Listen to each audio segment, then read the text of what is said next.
Okay, so let's go ahead and integrate x times e to the x, dx.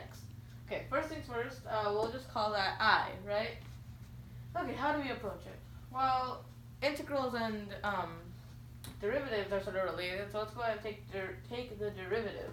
Okay, so the derivative of x times e to the x is we use the product rule, so it's left, d right, right, d left. Okay, the derivative of e to the x is, by definition sort of e to the x. So the first part is x e to the x, and then the second part is e to the x times the derivative of x, which is simply 1.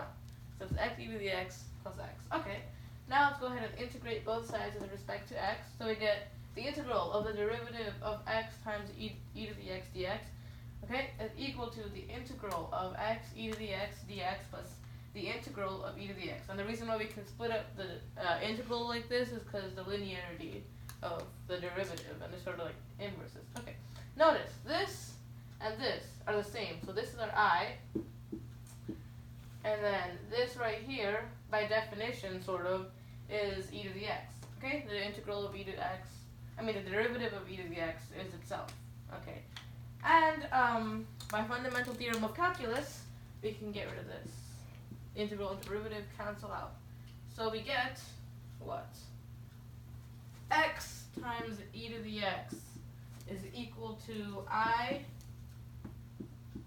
plus e to the x, right?